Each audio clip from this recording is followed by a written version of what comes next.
a Venevisión, líder en opinión, por tu canal independiente, Venevisión. ¿Qué tal, amigos? Muy buenos días, bienvenidos a Entrevista Venevisión. Ya está aquí en el estudio con nosotros Julio Borges, coordinador nacional de Primero Justicia. Gracias por acompañarnos. Gracias, muy buenos Tina. días. Gracias por la invitación. Quisiera que iniciáramos esta conversación haciendo referencia a lo que destaca la prensa nacional. 38 convenios suscritos con China. El presidente de la República, Nicolás Maduro, emulaba ayer palabras de Confucio que decía 40 años de relación que van a ser irreversibles. O sea, se ha consolidado de alguna forma una madurez de una relación que se profundizó en los últimos 14 años.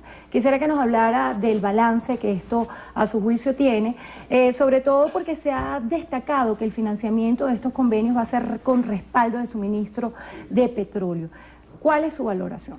Mira, yo creo que en el fondo lo que nosotros tenemos que ver en Venezuela es el problema económico. El problema económico lo que nos llama a todos es que el país tiene que ponerse de acuerdo sobre cómo producir. Al final, para mí ese es el drama más duro que está viviendo Venezuela. Si nosotros lleváramos Venezuela a ponerlo como ejemplo como una familia, al final una familia no se puede poner contenta simplemente porque consiguió dinero prestado. Lo que están haciendo los chinos es prestándonos dinero. Una familia se tiene que contentar cuando los hijos están estudiando, cuando el papá tiene un trabajo, cuando la mamá tiene un trabajo, cuando la gente tiene un ingreso que le permite vivir, y eso al final es cuando la familia está produciendo. El drama de Venezuela hoy es que es un país que no está produciendo, es un país desempleado, por ponerlo en unos términos. Entonces, todo el dinero que entra por el convenio chino, si ese dinero, además de todo, no se gasta bien, no tiene ningún efecto. China viene prestando dinero a Venezuela hace unos años. Por ejemplo, el metro de Guarenas-Guatire, que es tan importante, debería haber estado ya inaugurado con dinero chino y está paralizado.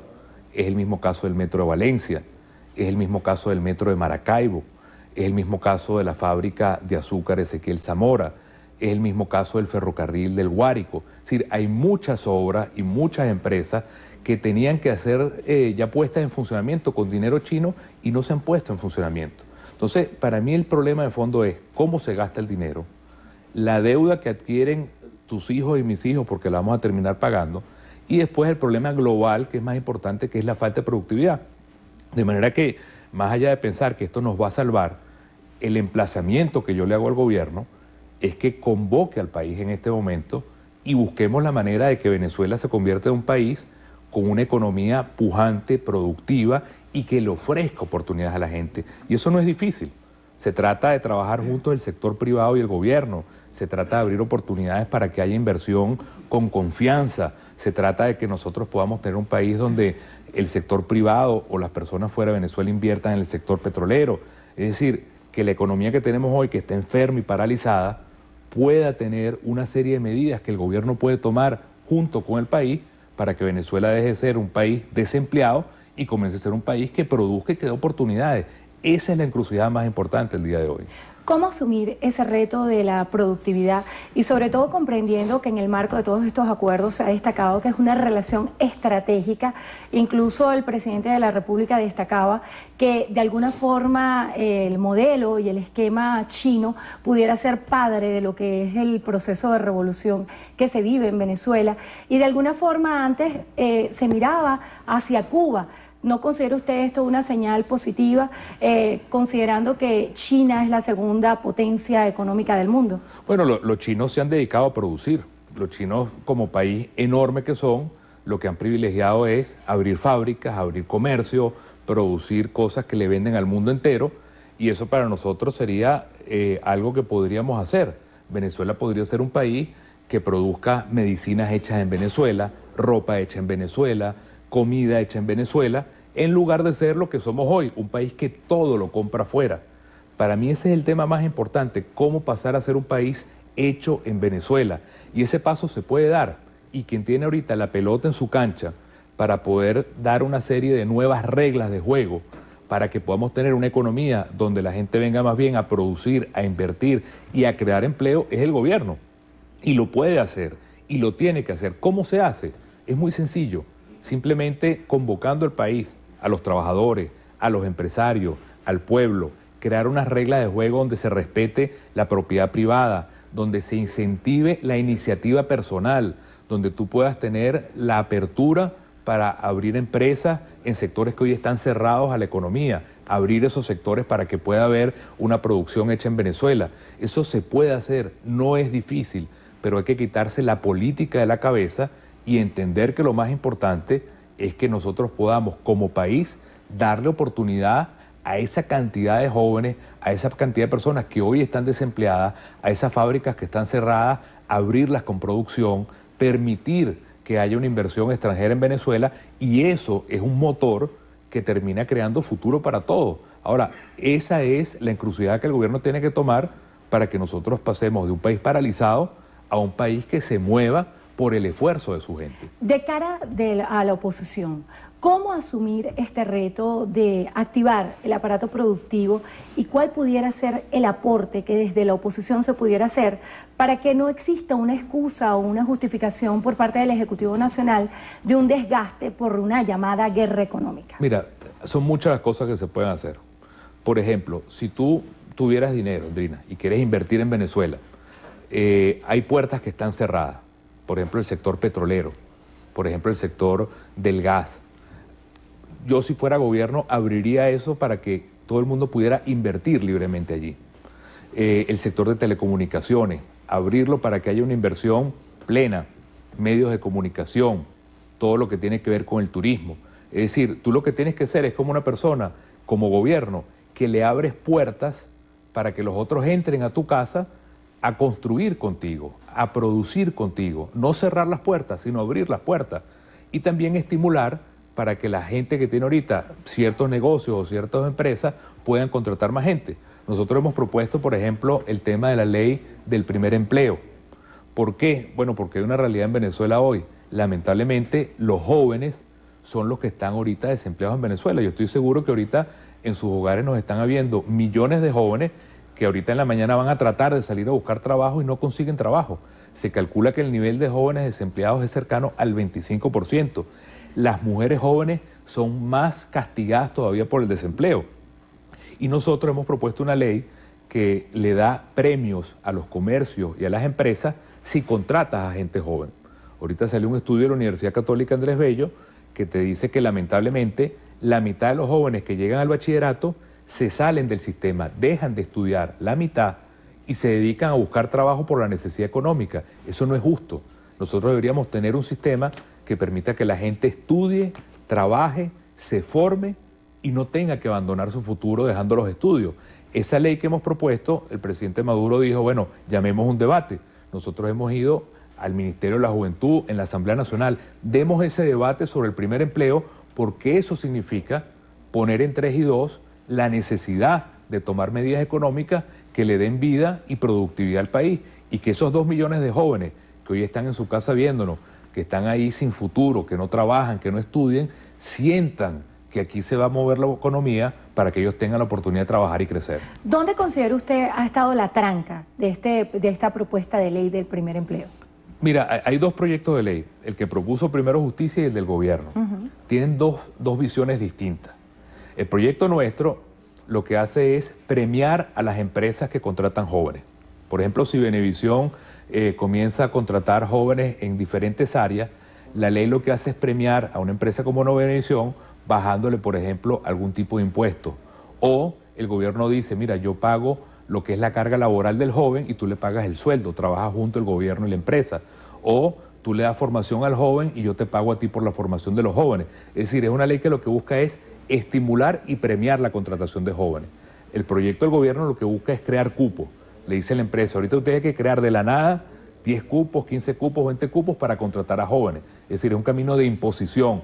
El de nosotros es el de buscar estimular y fomentar la producción. Son 2 caminos diferentes. Y tiene que tener ambos un punto de encuentro. ¿Cuál pudiera ser el punto de encuentro? ¿La necesidad de ser competitivos? La necesidad de tener productividad, la necesidad de tener competitividad y la necesidad de darle respuesta a esos 2 millones de jóvenes que hoy están. 2 millones de jóvenes es un número enorme de personas que hoy están viéndonos en sus casas sin trabajo y sin estudio. Y ellos son los que tienen que tener la mayor oportunidad porque son el futuro del país. Hablando de competencias, hoy se elige el Comité de Postulaciones del CNE en la Asamblea Nacional, que estaría integrado por 10 personas de la sociedad civil y 11 diputados. ¿Cómo ha estado la participación que han tenido desde la oposición para integrar este comité de postulaciones? En una entrevista que le realicé a Jennifer McCoy, ella alertaba o de alguna forma manifestaba su preocupación de que muchas veces desde la oposición se quejaban del CNE, pero a la hora de la práctica no se postulaban de la manera tan abrumadora como debería ser.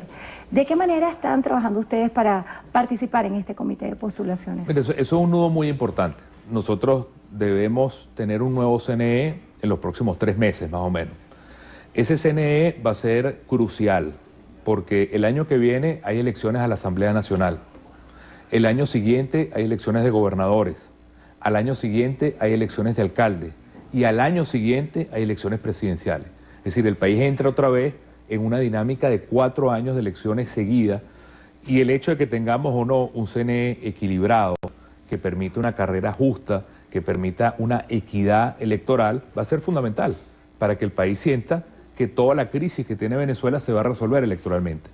Nosotros pensamos que más allá del tema de los nombres, de si tenemos un rector o 2 rectores o 3 rectores, lo que debería haber es como una especie de acuerdo, así como yo te decía que tiene que haber un acuerdo nacional para poner a marchar la economía, debería haber un acuerdo nacional para que haya ciertas reglas de juego con el tema electoral que todo el país acepte. Ahora, ¿cómo se resuelve el rollo económico y cómo se resuelve el rollo electoral?